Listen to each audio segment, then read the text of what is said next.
Well, hello again. We're now into week 5, and this week we are looking at chapter 2 of the final proposal, which is the review of the literature. So this is one of the more complex assignments, and it's one of the assignments that makes students a little bit nervous. So I'm going to take some time to walk you through the process and what it is that we're going to complete. You'll not actually complete a full literature review, but you will go through the process of finding resources, making sure that we plan, and then writing a sample of what it is that you would normally review. As usual, it's worth 100 points and it's due at the end of this week. So the assignment will be turned in one piece, broken into 3 parts. The first part is the finding the sources for the literature review. So ideally, we're looking for about 20 good sources, and it doesn't have to be exactly 20, but give or take 10, 15%, that's certainly what we're looking for. A few things that you need to be aware of about these sources. They need to be scholarly.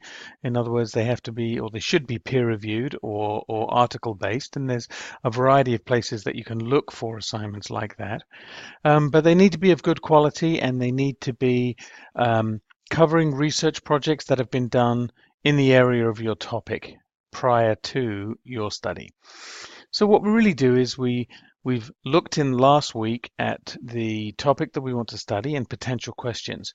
What we're now going to do is we're going to look at all of the research that's been done around that topic and on those questions.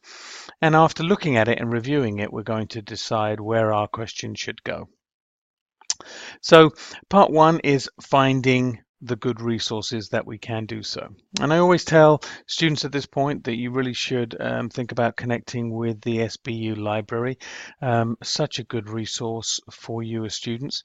Librarians there are extraordinarily helpful, and I would advise you to make contact with them, let them know that you're doing this course, and ask them for some help in terms of how to go about finding good articles for you to review. You need to look for about 20 if you can. We're going to put them together in a reference section as an APA format, and that will be part 1 of this literature review. Make sure that the articles are fairly modern, make sure that they're relevant to your topic, and make sure that as you read them, you redefine your understanding of what it is that you're researching. The second part, part 2, is really creating a literature map or an outline of how you might design a review of the literature. There's different ways to review literature.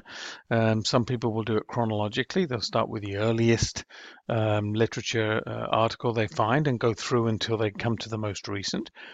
Other people might break it up by sub-questions. If you've designed one question and 3 or 4 sub-questions, you may break up your literature based upon that. Other people might use topics or themes within their literature review to review.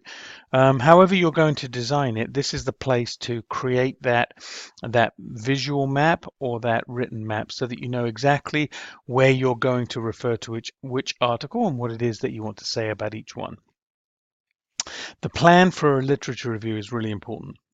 In my experience, the better the plan, the better the review, and the more an individual will understand what it is they're trying to do. The last piece of the literature review is for you to actually write a section of it. Now, you don't have to write the whole thing for this particular assignment. You have to do 1,000 words, and you must use at least 5 of the resources that you've found. So take one section of the review and go ahead and write it out as if you were writing your full literature review.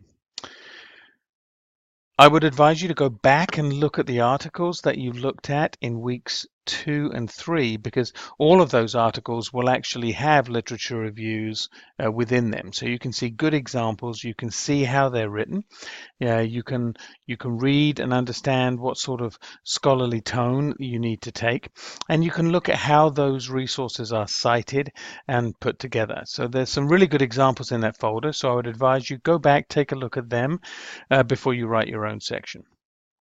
Doesn't matter which part, you could write the beginning, the middle, or the end, but make sure that it's about 1,000 words and make sure that it looks at least 5 of those resources in any way that you'd like to.